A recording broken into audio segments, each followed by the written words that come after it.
Oh, good morning. I'm going to pick on a couple viewers here. There were some good questions regarding sinew backing. The easiest one is, to what degree do I prepare my sinew? And these are ready to be used. This is kind of hard because it's in a camera. I don't over process it. So these are relatively, I think, large. But the more you strip it, if you do it dry, the weaker they'll get. And so there's some smaller ones in here, process it overall less than a lot of people do that do the bundling method. I can get away with that. And again, keep processing it, it'll get weaker and weaker. If you just have little tiny strands, I don't know, I don't trust them. Mine are generally a little bigger. And I might even have, getting chunks of stuff off, but I might have harder ends than some people too. But I can get away with that. Now I'm going to jump to the next question. Because this is the soaking bag. This isn't my glue pot. This is mixed down a little bit. Let me just seal this thing up. Because I'll try to explain things better. Probably more than this, and have them soaking in a baggie with a weakened hide glue mixture. They'll just be sitting here soaking for sometimes an hour. And so they get a little looser, a little more hydrated, a little more supple than if you just take them and you dip them in a glue pot and then try to stick them on a bow. Or stick them on a bow. I shouldn't say try because it's a very valid method. But they'll be soaking in this. And there's a Tupperware with hot water, just sink water, to keep this stuff from gelling. Keep it thinned. This just came out of the refrigerator. And after a while, you can just kind of feel the viscosity of your hide glue. Get kind of used to it. When it comes out of the freezer, out of my glue pot, it's hard. It's got a higher concentration of hide glue. This is just like your average Jell-O. But I base it on the color. If it's too thin, it's almost clear. If it's too thick, it's just amber dark. But this is a good color. I can't really say for sure when this is not gelled, what temperature. Probably maybe 100 degrees. I don't know. But the thing is, when I take the Tupperware that's in this, I keep it basically in a sink. And then I'll take it with a bunch of sinew, this much sinew sitting in it. The more you get, the more tangly it gets as you pull it out. You know, I like these style of bags because I like to be able to seal them up, because when I put my Tupperware back into the sink to warm up the water, I don't want this to be open and filled with water and change the concentration of hide glue. So I like these slide lock bags better. How can I open this? I don't know. There we go. I'll take my Tupperware with the water out of the sink, and I work on the ground. I work on the kitchen. I've got this old cardboard box, about yay wide, and long enough for a long bow. Fold it out. It's 3 pieces. Boom. Stick it on the floor. I've got my jig that looks kind of like an I-beam-like thing with these supports that can slide along the length of it, depending on the length of the bow. That's on the ground, right? I take my Tupperware. I pour most of the water out because sometimes these bags will like slide under, change the concentration of hide glue in there. And I roll it down to where I can reach in and grab the sinew out. Let me seal this thing back up. Now here's the thing. You're going to have to pretend that the sinew from this has been soaking, right? And I'll take this out, and I won't do it one at a time. I have at a time. But I'll take bundles out. I'll separate a grouping of them, right? And when I'm taking these groupings out, they're all of uniform amounts, and lay them on the bow.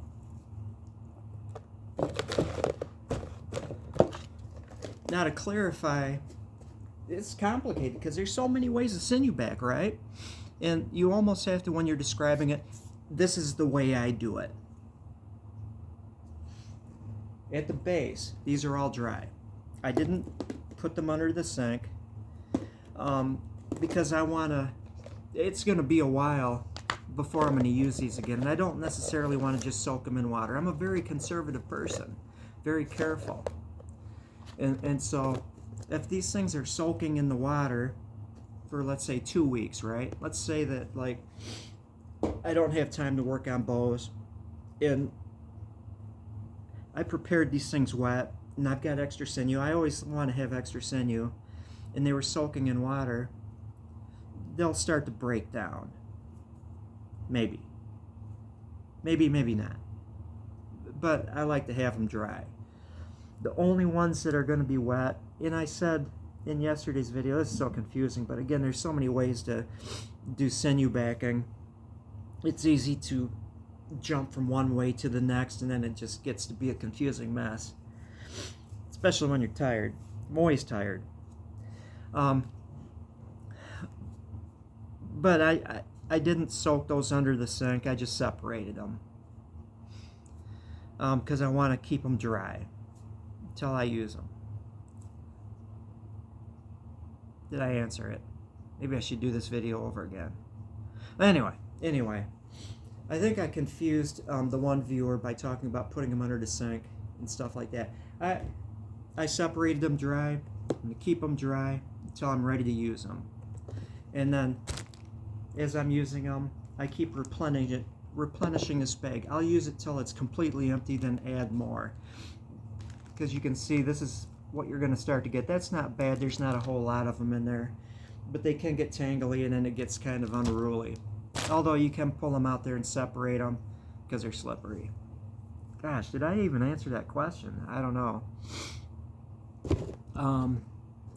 But yeah, I think I did. To clarify, I separate mine dry. I get some waste, but overall it's not going to be waste because I'm going to use that to make glue. See where I'm going with this? If I was just to take my sinew scraps and throw them away, that would be waste, but I'm going to use them for glue. So I can tell myself I'm not. But yeah, I'm just going to leave them dry until they go into the baggie. My glue pot is almost depleted. And I keep all the stuff in the refrigerator. If I'm going to go for a while, and I don't like to have any sinew in here, if my glue baggie is going to be not used for a while, it'll just be a baggie with a little bit of hide glue in it. But I'll keep this in the freezer until I'm ready to use it, and you can probably keep it in there for more than a year and it'll be fine. But I make so many bows I keep rotating it. My glue pot, I'll use it till it's about empty, then make new glue. When it gets to a very empty point, there's just a little bit of hide glue which is in there now. If I wasn't going to use it again, I would just take my inner metal bowl that sits in a saucepan. It's got a handle on it. I think it's called a saucepan. I'll take my hide glue, the round bowl that it's literally just sitting in, and just let it float in the sink in warm water until I can take it out like Jello in a mold, right? Put that in the baggie, and then completely clean, run it through the dishwasher, hand wash it, whatever. My glue pot, the pan that I use is the double boiler, and completely clean it because you don't want that set. Even in the refrigerator, it'll start to mold. I think I kind of answered that. If I didn't, just do a comment. Now for what I have, what I did yesterday and the day before, I was able to take the gauze off, and I'm going to use this paper towel. It gives me the option to put a second layer on it, even though I put the layers on thick. And the pattern I used, everything turned out really well. Here's the other elbow. And then the little Osage bow. That worked out well.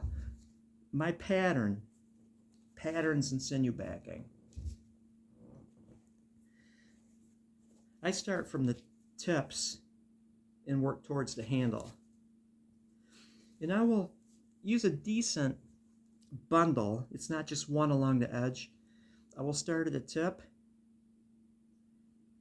wrap it under in this case. Sometimes I don't. Sometimes I'll just start here if the tip is going to be just bare wood, and curl it over, work along this edge, get it down to the handle, then do the same side over the edge along the side. The center is not sinew backed. Take the bow, flip it, because I work on one side, the opposite side from the sink, and then repeat it. And so the first go around, I'm going to have it on the tips, and then it'll be complete coverage right here. This goes into the brickwork, both sides. Then the next one, I will work, these are narrow bows, so I've got 1, 2, 3 rows.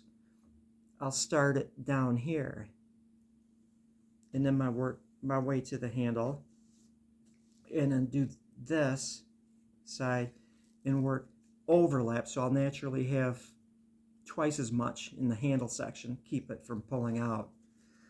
That's the pattern that I use. I work from the tips and go towards the handle instead of the handle towards the tips. Doing the sides first, not starting at the center in the handle and then working towards the edges.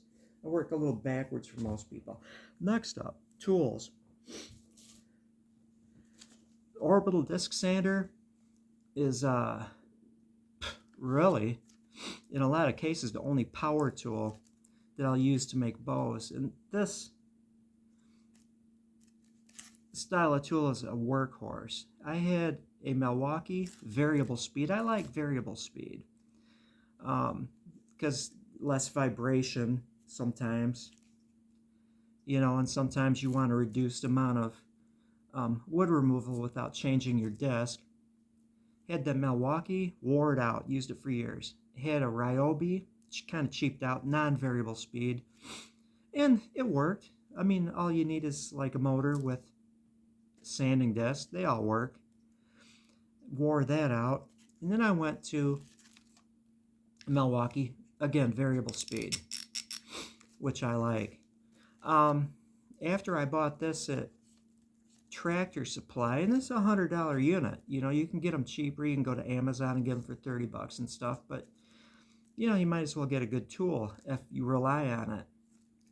After I bought this, I went to YouTube and watched reviews, and I was pretty pleased. I'd done good. One fellow did it very scientifically, had a whole bunch of different orbital disc sanders, and was rating them on vibration, dust control, which I don't care. I always use these things outside. Some spew sawdust more than, or sanding dust more than others. In power, where he glued like a veneer on top of a board, right? And then how fast it removes. This 3 amp, opposed to my 2.6 amp Ryobi, this, out of all the orbital disc sanders, removed wood the fastest. And it checked a lot of the boxes as far as being a really good one, so I feel good that I bought a DeWalt. But yeah, I'm looking forward to using this thing today. And I use a variety of sanding discs. I've got let me grab my paper towel here. For getting close to the edge, getting right on the numbers, I use this. And you can even do these constricted things here with the orbital disc sander. Can't talk. For when I take these things and I use my Scribe-O-Matic to scribe the taper in the limbs, I will also use the orbital disc sander. I'll use my farrier's rasp, but to get it dead on, I'll use this thing and then jump to a sanding block. And then for tillering, I'll also use this. tool right here. Not completely primitive by any means. You know, I'm using a power tool. But, you know, when you are in the numbers business, you know, it helps to be able to remove wood. Remove it precisely and remove it surely. So, yep, ready to fire up this baby today. And I was thinking here, I've got the Osage banana bow mostly worked down, right? But it's side bends, twists, the whole 9 yards. In the black locust and the hickory. But you know what? Since I've got the freedom that none of these are commission bows, I think I'll do a run of 3 hickory horse bows. I've got the staves, and I feel like working hickory. So I'm going to, the next round, which I'm going to start today while these are drying, are 3 hickory horse bows. Now, as you're watching me kind of stumble, I'm going to get another cup of coffee, caffeine. Right now, before I close down, I'm going to think. Let's see, I was asked to what degree show the tendons or the sinew.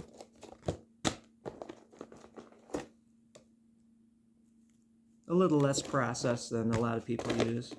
Another comment was he uses them completely wet, processing the sinew when it's wet, and there's almost no waste. It makes sense. I'm trying to think if I've ever done that before. I think that 30 years ago, when I started sinew backing, I think I would cut them out of the deer leg and use them, you know, basically fresh. So chances are I have used that. Worth trying again, you know. Then the other one was explaining the wet thing. I have, but I rarely would run them under the sink. Again, I'm not that concerned with what little waste I get because I don't process it as much, because I will use those scraps, the waste, to make glue. And so it kind of isn't waste. Yeah, I think I answered all the questions. The money shot. DeWalt. Thanks for watching.